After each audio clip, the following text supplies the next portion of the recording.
बच्चों, हिंदी पाठमाला के अंतर्गत आज हम जिस पाठ का वाचन करेंगे और उसके अर्थ को समझेंगे वो पाठ है पाठ 15 सूरदास के पद।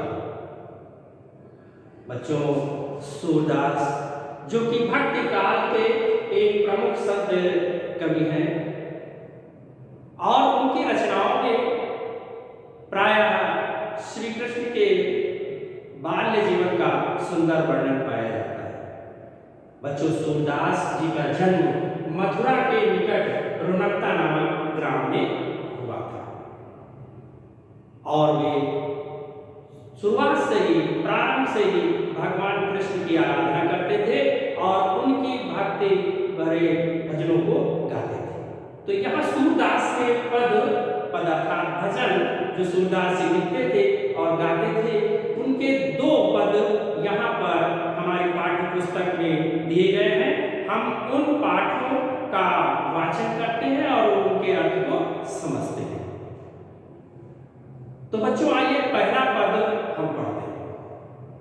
पहला पद है, सभी लोग अपनी पुस्तक पर ध्यान देखते रहें। तो पद इस प्रकार है कि चरण कमल बंदो हरिराई।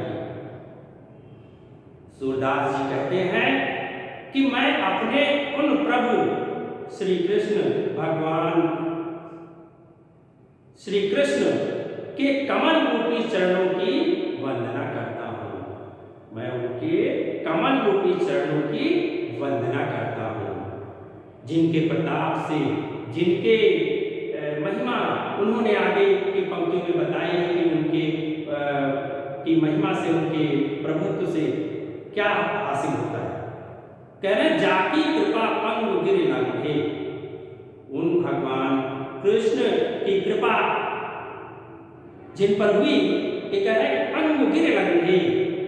पंग मतलब लंगड़ा, लंगड़ा व्यक्ति भी जिनकी कृपा से पर्वत को लांघ सकता है, लांघ पाता है। अंधे सब कुछ दर्शाई, और अंधे व्यक्ति को सब कुछ दिखाई पड़ता है।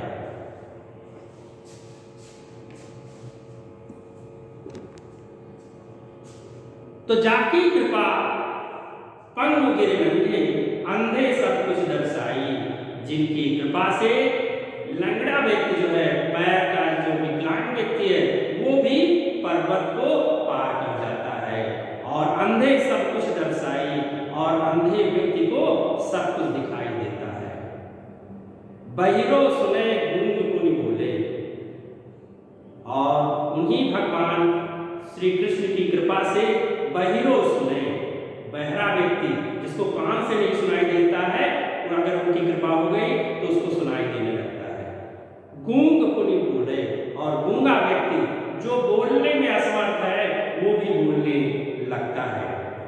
रंग चले सिर छत्र धराई, और गरीब व्यक्ति, रंग जो है गरीब व्यक्ति है, निर्धन व्यक्ति है, वो राजा के समान जो है बन जाता है उन्हीं भगवान की कृपा से।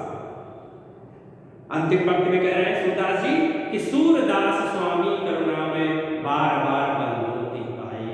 सूरदास जी कहते हैं कि मेरे भगवान, मेरे आराध्य श्री कृष्ण बहुत ही करुणामयी हैं, बहुत ही करुणा करने वाले हैं, और उनकी वंदना मैं बार बार करता हूँ, बार बार बंधोती पाई, और बार बार उनको पाता हूँ, और बार बार उनकी मैं वंदना करता हूँ। तो बच्चों, ये पहला पद हुआ जो सूरदास जी ने भगवान कृष्ण की महिमा पर आधारित उन्होंने ये पद लिखा और ये बताया कि कैसे अगर जिस पर भगवान की कृपा होती है उसका किस किस तरह से उद्धार होता है, क्या क्या उसे प्राप्त होता है। बच्चों, इसी पाठ में दूसरा पद जो दिया गया है वो श्री कृष्ण के बचपन की एक घटना पर आधारित है, जिसमें कि वो अपनी माँ से अपनी कुछ सफाई प्रस्तुत कर रहे हैं।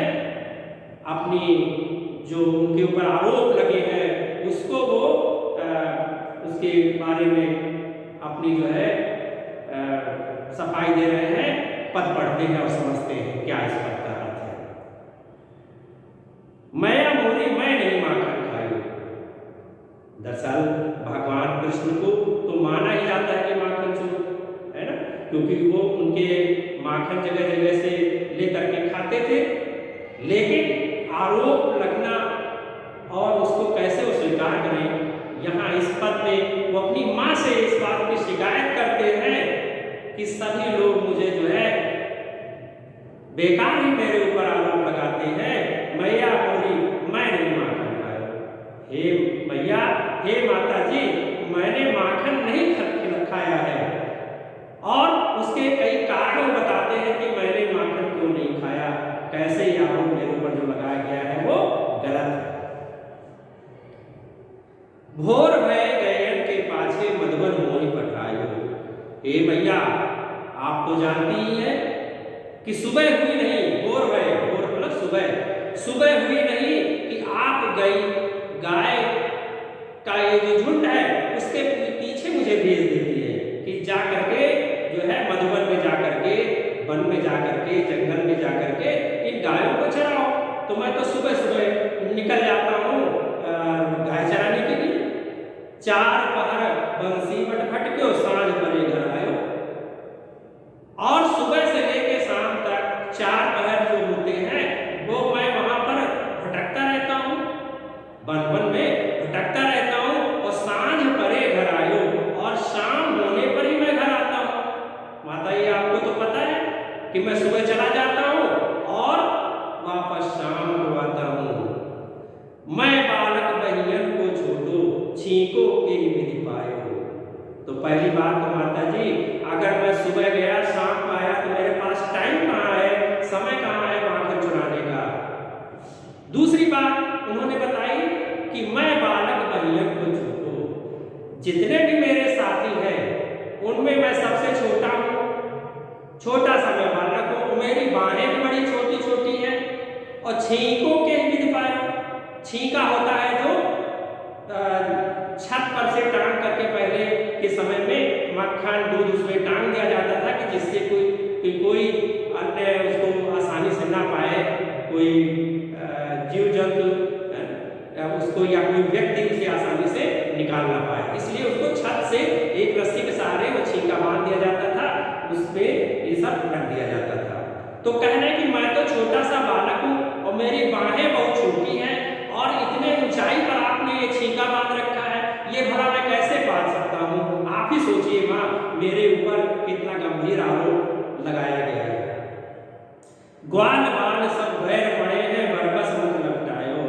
और माँ, ये जो मेरे मुंह में माखन लगा हुआ है, इसी को आप समझ रहे हैं, इसी वजह से आप कह रहे हैं कि तुमने माखन चुराया।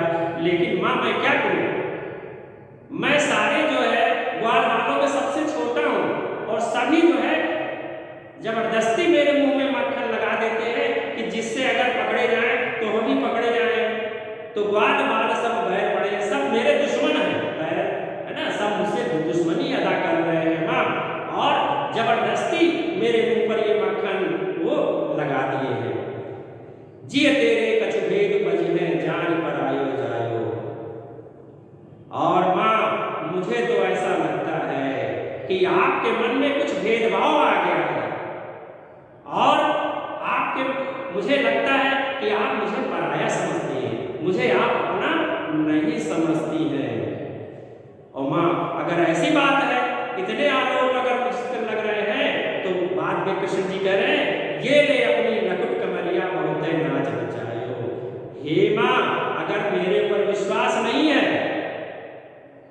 कि मैंने माखन नहीं खाया, तो अपनी ये लकुटी, अपनी ये अपना ये लाठी, अपना ये डंडा जो मैं गाय चराने के लिए ले जाता हूँ, और कमरी जो ये बिछाने के लिए वहां मैं ले जाता हूँ, ये डंडा और ये कमरी, ये आप अपना वापस ले लो। और मुझे बहुत हो गया, आपने मुझे बहुत नाच नचाया, कहने को मतलब मुझे आपने बहुत परेशान किया।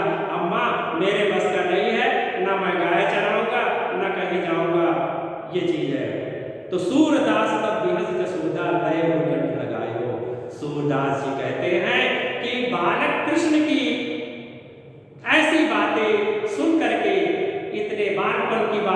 करके यशोदा माता हंस पड़ती हैं और उन्हें अपने कंठ से लगा लेती हैं, अपने गले से लगा लेती हैं। तो बच्चों देखिए इस पद में कितना सुंदर वर्णन किया गया है, किसी बच्चे का कितना सुंदर बचपन का रूप कैसा यहाँ पर प्रकट किया गया है। तो बच्चों सूरदास के पद वात्सल्य रस या बच्चों की मनोदशा को प्रकट करने में बहुत ही सर्वोत्तम है और इनकी बराबरी आज तक शायद कोई नहीं कर सका है। तो बच्चों इन पदों को आप सभी लोग ढंग से पुस्तक में पढ़ें और वीडियो के द्वारा इसके अर्थ को समझ करके जो प्रश्न उत्तर दिए गए हैं उनको पूरा करें। धन्यवाद।